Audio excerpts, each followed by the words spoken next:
Pembuatan finger spring with coil menggunakan kawat stainless steel dengan diameter 0,5 mm.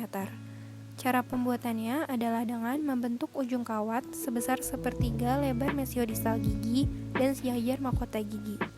Kemudian tekuk kawat menyusuri titik kontak dan ke arah lingual.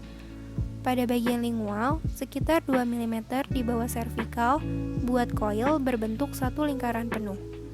Kawat dan coil yang terbentuk harus adaptif ke gigi.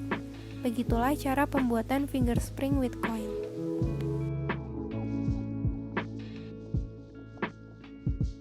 Pembuatan T-spring atau bumper tertutup. Kawat yang digunakan berdiameter 0,6 mm. Pertama, ukur kawat selebar mesiodistal 2 gigi insisif sentral rahang atas, lalu beri tanda dengan spidol. Kemudian, lakukan tekukan pertama di bagian yang sudah diberi tanda. Tekukan pertama akan berbentuk seperti U. Kemudian, lakukan tekukan kedua hingga membentuk 2 U berhadapan.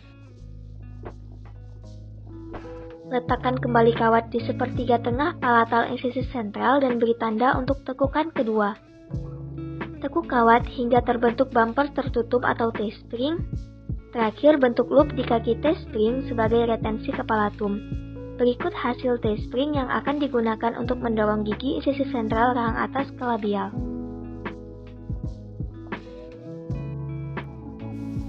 Pembuatan labial bow menggunakan kawat stainless steel dengan diameter 0,7 mm.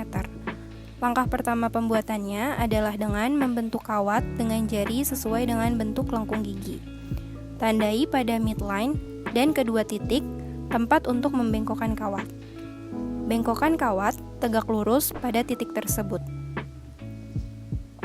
Lakukan pada kedua sisi yang telah ditandai sebelumnya.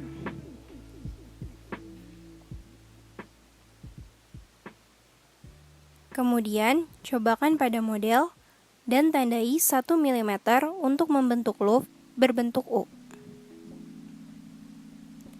Bentuk loop dengan besar loop adalah 2/3 dari lebar mesiodistal gigi sesuai dengan desain.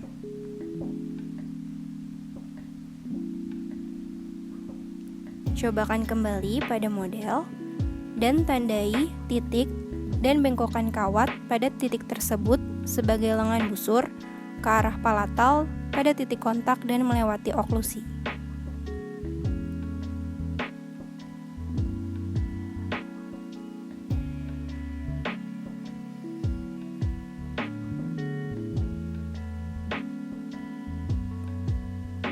Lakukan hal yang sama pada sisi yang lain. Panjang akhiran kawat adalah 2/3 ke arah palatal dan adaptif ke gigi.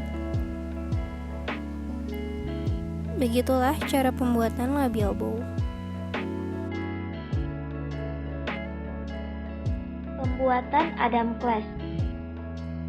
Menggunakan kawat 0,8 mm, tang bulat pipih, tang potong, tang pipih, model studi,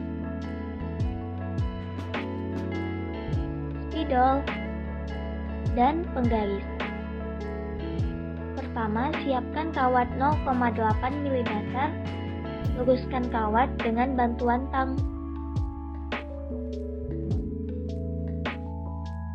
Kemudian, ukur lebar 2/3 mesiodistal gigi anchorage. Lalu beri tanda pada penggaris dengan spidol. Tekuk kawat berbentuk L seperti ini.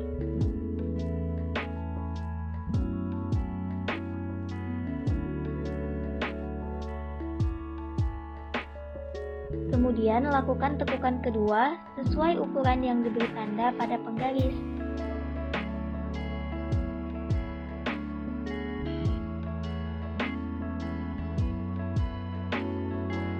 Seperti ini. Lalu, buat U-loop kecil di kedua sisi, yaitu pada undercut mesiobukal dan distobukal gigi.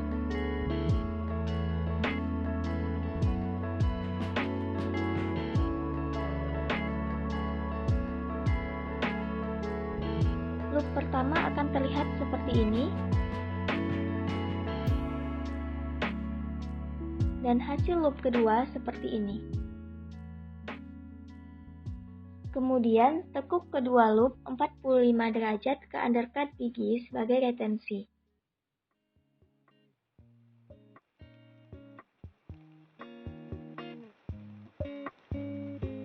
Lalu, lakukan tekukan perpanjangan loop melewati interdental bagian oklusal sisi mesial dan distal gigi. Terakhir, beri bengkokan berbentuk loop di ujung kawat sebagai retensi. Inilah Adam clasp yang akan digunakan sebagai retensi gigi posterior.